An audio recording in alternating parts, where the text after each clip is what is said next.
MACD atau Moving Average Convergence Divergence adalah salah satu indikator teknikal paling populer yang digunakan oleh para trader. Pada dasarnya, indikator ini menggunakan moving average untuk menemukan tren di pasar, dan memang sangat bagus dalam hal itu. Sekarang, jika Anda adalah trader berpengalaman, Anda mungkin sudah pernah menggunakan atau mendengar tentang indikator MACD ini sebelumnya. Tapi sejujurnya, indikator MACD sendiri hanya cukup baik saja. Jadi pastikan Anda menonton video ini sampai habis untuk melihat bagaimana saya menggabungkannya dengan beberapa indikator lain agar performanya jauh lebih baik. Pertama-tama, mari kita tambahkan indikator MACD ke grafik kita. Untuk melakukannya, Anda akan pergi ke Trading View, lalu Anda pergi ke tab indikator di sini, ketik MACD, dan klik yang paling atas. MACD terdiri dari 4 komponen berbeda. Garis MACD, garis sinyal, histogram, dan garis nol. Garis MACD yang biasanya berwarna biru umumnya adalah rata-rata bergerak 12 hari. Garis sinyal yang biasanya berwarna oranye umumnya adalah rata-rata bergerak 26 hari. Selanjutnya kita punya histogram yang merepresentasikan selisih antara garis MACD dan garis sinyal. Jadi misalnya, semakin kecil jarak antara kedua garis tersebut, semakin kecil pula histogramnya. Semakin besar jaraknya, semakin besar juga histogramnya. Kamu juga bisa melihat bahwa ketika garis MACD melintasi di atas garis sinyal, histogram berubah menjadi hijau. Dan jika garis MACD melintasi di bawah garis sinyal, warnanya berubah menjadi merah. Dan terakhir, kita punya garis nol yang pada dasarnya merepresentasikan pusat dari indikator MACD. Sekarang setelah kita mengetahui keempat komponennya, mari pastikan kita tahu cara menggunakannya. Indikator MACD sangat bagus dalam menemukan tren di pasar. Cara kamu bisa mengetahui apakah sebuah grafik akan mengalami tren naik adalah dengan mencari persilangan ke atas antara garis MACD dan garis sinyal. Sebagai contoh, di sini garis MACD melintasi di atas garis sinyal, yang menandakan grafik sedang dalam momentum naik. Dan di sini, garis MACD melintasi di bawah garis sinyal, yang menandakan sedang dalam momentum turun. Kamu juga bisa menggunakan histogram untuk menunjukkan seberapa besar momentum yang sebenarnya ada. Jadi jika histogramnya semakin besar, itu berarti ada peningkatan momentum. Jika semakin kecil, berarti ada penurunan momentum. Jadi cara yang benar untuk menggunakan indikator ini adalah dengan masuk saat garis melintasi ke atas, tapi hanya jika persilangan terjadi di bawah garis nol.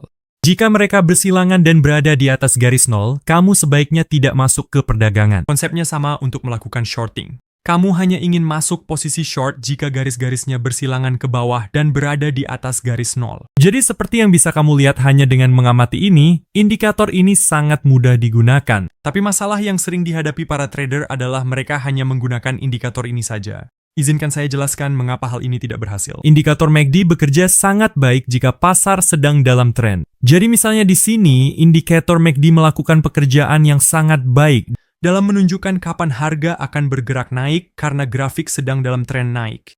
Tapi di sini, harga sedang dalam tren turun, namun MACD masih memberikan sinyal untuk membeli long meskipun harga sedang turun. Solusi sederhana untuk masalah ini misalnya, jika kita ingin trading long, kita hanya ingin trading jika pasar sedang dalam tren naik.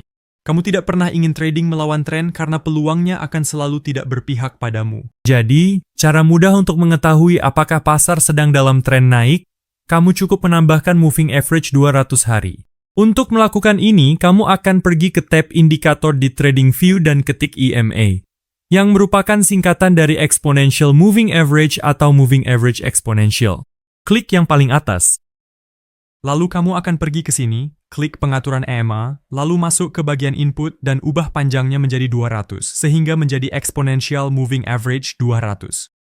Kemudian masuk ke bagian style, dan saya suka membuatnya berwarna merah, tapi kamu bisa memilih warna apapun yang kamu mau. Setelah indikator EMA ditambahkan, kamu akan melihat hanya ada satu garis. Jika harga berada di atas garis itu, pasar sedang dalam tren naik. Jika harga berada di bawah garis itu, pasar sedang dalam tren turun. Jadi setelah mengetahui bahwa kita hanya ingin trading di pasar yang sedang tren naik, jika kita ingin buy, maka yang perlu kita lakukan hanyalah menggabungkan semuanya.